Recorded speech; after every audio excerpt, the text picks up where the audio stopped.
Hey, welcome back to the channel, everybody.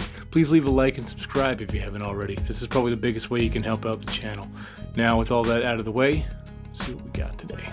We are live. Can you believe that our ancestors had almost no tooth decay? In the 1930s, Weston A. Price travelled to 14 different countries to research tribal populations and their nutrition. By looking at generations of communities before and after the Western diet was introduced, he discovered that native people who ate traditional foods had beautiful, straight teeth, free from decay, good physiques, and no recorded chronic disease. Whereas those who consumed a modern diet including sugar, white flour, pasteurized milk, and convenience foods had tooth decay. There was also evidence of abnormal facial patterns and susceptibility to certain diseases. So what did these traditional diets all have in common? They all included nutrient-dense animal foods, such as butter, fish eggs, shellfish, organ meats, eggs, and animal fats. The very cholesterol-rich foods demonized by our culture today. What do you guys think about food in the modern age? I think it's poisoned. I'll stop calling everything demonic once everything stops becoming demonic. The devil ain't even hiding anymore and the world still can't see him. This is the weekend before, this is the weekend after. This is Katy Perry before, this is Katy Perry after. This is Kid Leroy before, this is Kid Leroy after. This is Madonna before, this is Madonna after. This is Taylor Swift before, this is Taylor Swift after. This is Playboy Cardi before, this is him after. This is Triple Red before, this is Triple Red after. This is ASAP Rocky before, this is ASAP Rocky after. This is Travis Scott before, this is Travis Scott after. This is Eminem before, this is Eminem after. The enemy traffics in deception, lies, and while man looks at the outer, God looks at the heart. Because you can have a nice smile, but what is your spirit? We got the blood of Jesus, y'all. We know who wins the victory in Jesus' name. I mean, Hollywood is clearly satanic. I was also exposed to who would become my owner in MKUltra, U.S. Senator Robert C. Byrd. Byrd was up there discussing various ways that they could expand mind control into the population. And he and George Romney discussed the ways that they could put it into the education system. The states became dependent upon the federal government for funding for the education system. They had a plan for manipulating the minds of the children through altering their knowledge base. Through this comprehensive understanding of mind control, scientists recognize the importance of affecting cognitive development at a young age. This set into motion the infiltration of our educational systems, controlling not only what to think, but how to think. We will end what has become a race to the bottom in our schools and instead spur a race to the top. The process of thinking critically has been eliminated. Standardized bubble testing has replaced analysis. Memorization has replaced inquiry and the process of learning. Information control is a form of mind control, which is why they were so interested in taking over the education system. 100%. I've thought this for a very, very long time, especially schools today. It's nothing like it was when I went to school, and even then it wasn't that great. The Trans-Allegheny Lunatic Asylum is one of the most allegedly haunted areas in West Virginia, containing a lot of the secrets from the years of the Civil War up towards the closing in 1994. The place was known as Weston State Hospital, and it was first constructed in the 1800s. The construction stopped in 1858 due to the Union soldiers wanting to use the land, according to the Trans-Allegheny Lunatic Asylum's official website. The building was created by Thomas Story Kirkbride, a mentally ill man who wanted to be associated with an American psychiatric facility. During the working years, the area was filled with different mentally ill patients. According to the information on the asylum's website, Kirkbride believed that patients should be allowed to roam the facility to have more freedom.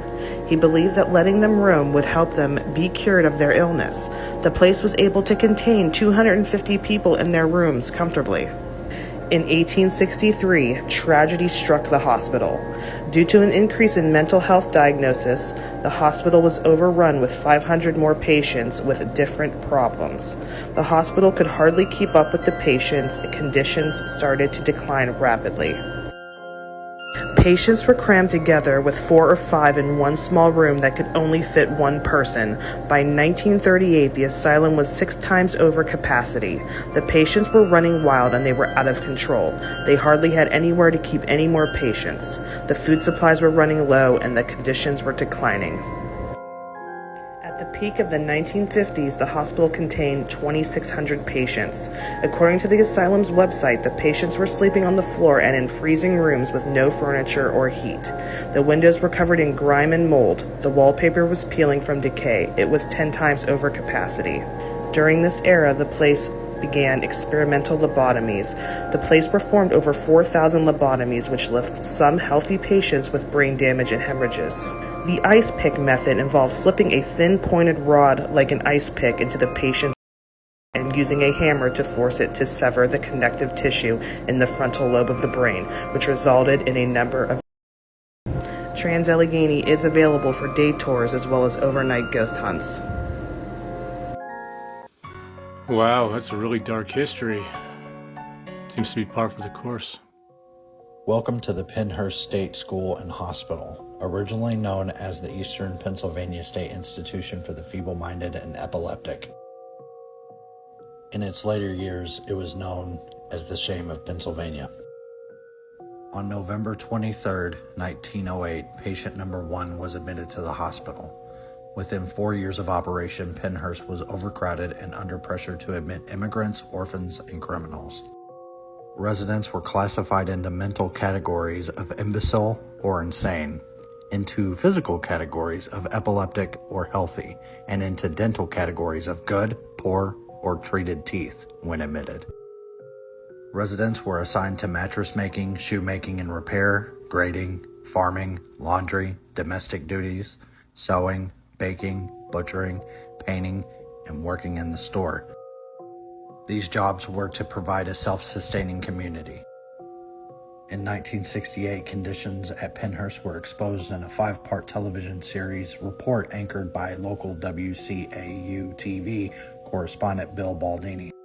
In 1981, a Time magazine article described the place as having a history of being understaffed, dirty, and violent.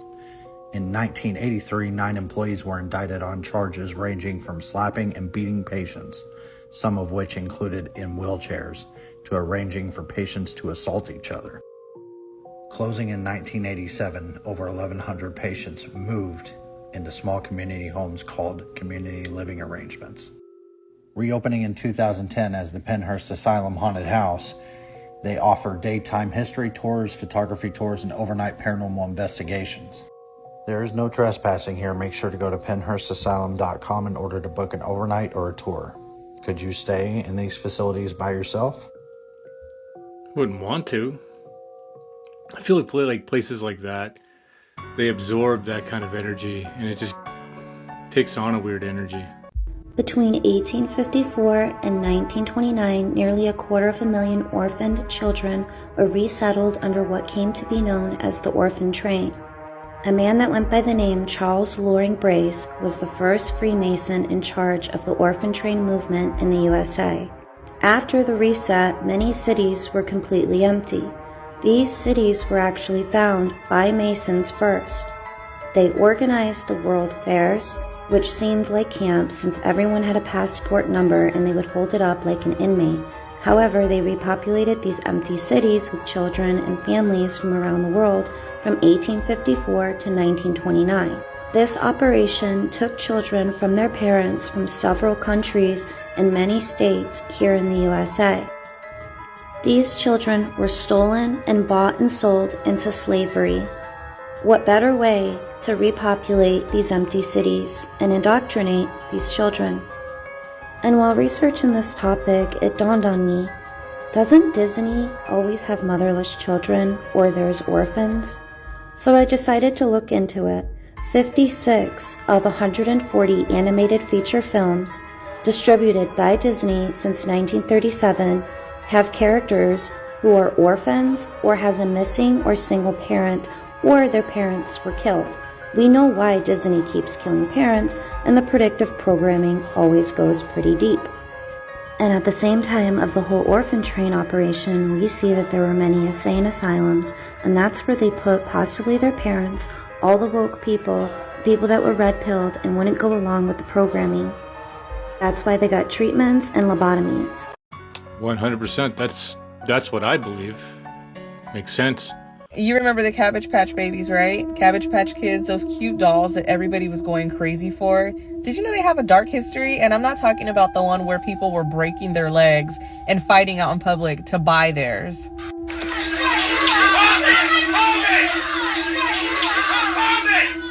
Parents are fighting over these dolls.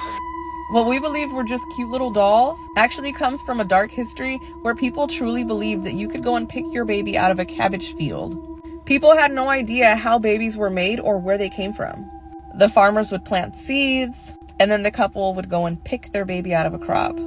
It's the same storyline as the stork, where the stork would go and bring a baby to an awaiting couple. The difference was the parents would go to the farm to pick the Cabbage Patch baby. And if parents were not worthy of receiving these babies, they'd get unalive babies in return as a form of punishment. Graphic warning on this video that I found online. I didn't want to post the full thing. This is from the 1800s, and it was supposedly a fairy going to the Cabbage Patch to pick the babies out. They look like new babies too. Like, that's a little fresh baby. And give it to the people who were awaiting their child. I don't know if they found this humorous. They also believed that babies couldn't feel pain back then. So the way she's handling the baby, it's weird, but they didn't believe that there was any pain happening. I'll probably never look at Cabbage Patch babies the same after learning this. Another rabbit hole. I tried to tell you that many people today are descendants of artificial humans and clones, and you didn't believe me. But when I say I got your ass, oh, I've got your ass. So after the mud flood and the Great Reset, they would have needed people to repopulate these cities. That's when the so-called baby incubators come into play. First time the public saw these human growing pods was at the world's fairs, disguised as incubators for premature babies, at the same time that they came out with the Cabbage Patch babies. You have to understand, they always tell you what they're doing. You just have to be able to understand the language. By showing us these images, they are telling us that babies can be grown. I know this might be hard for some of you to understand, and it seems impossible. But believe me, nothing's impossible. Any technology that you see them with now, they've had for hundreds of years.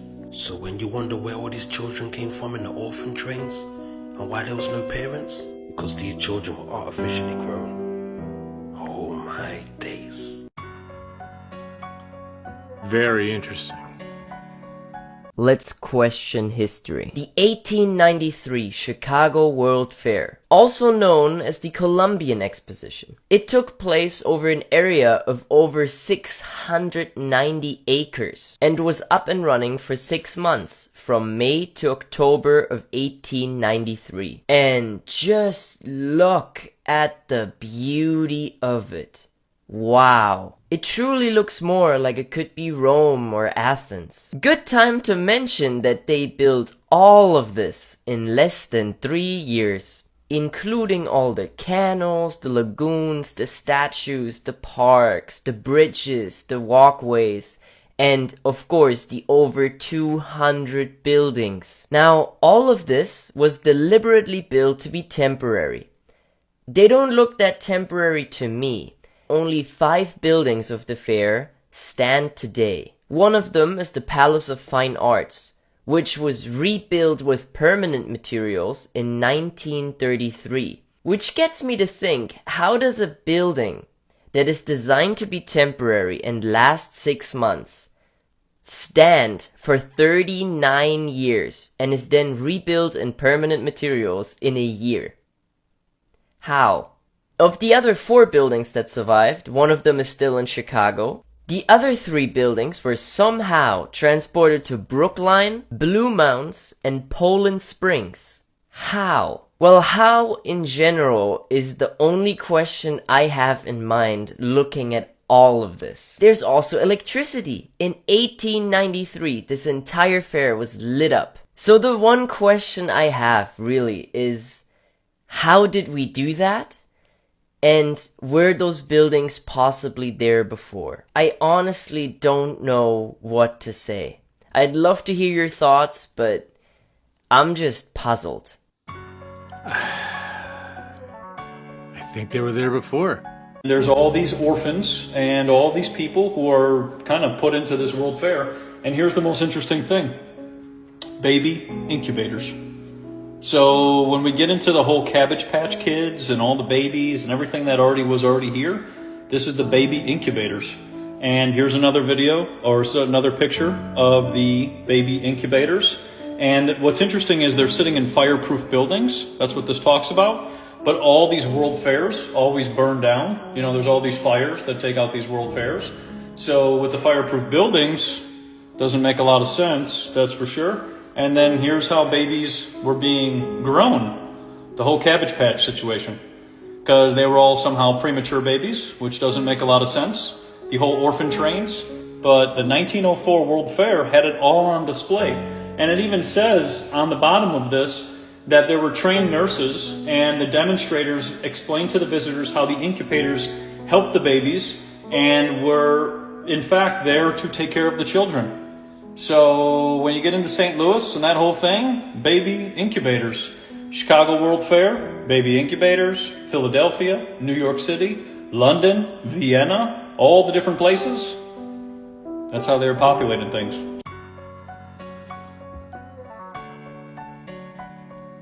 Try to tell you that after the last reset, they was repopulating these cities with these artificial babies, and you didn't believe me.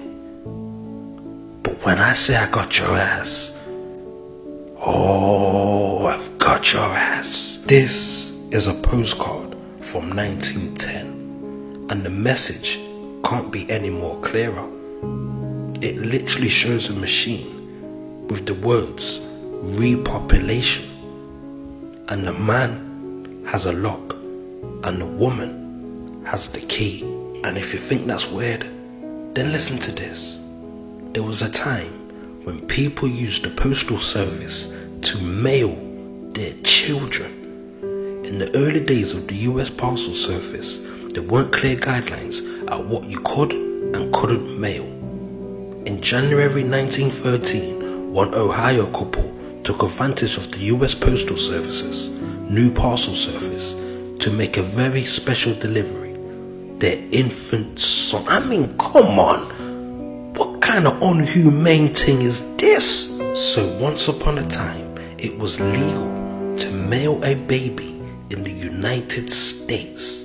It happened more than once, and by all accounts. These people are not human. They have to tell you what they're doing. It's a part of their code. And this postal card is showing those artificial babies on those so-called orphan trains being shipped all over the country. Wow. Hell of a show today, I guess. Those some clips.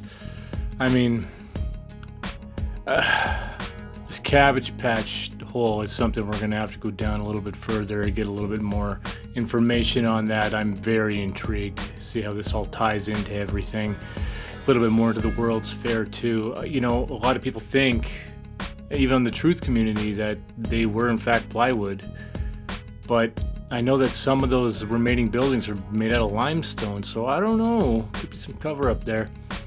So, you know, go ahead, drop a comment, we'll get into it, we'll see what we can't come up with, and, you know, go from there. But that's all I got today, guys. Thanks a lot for hanging out with me. I guess I'll see you again in the next one. So until then, 80 Canadian, signing off.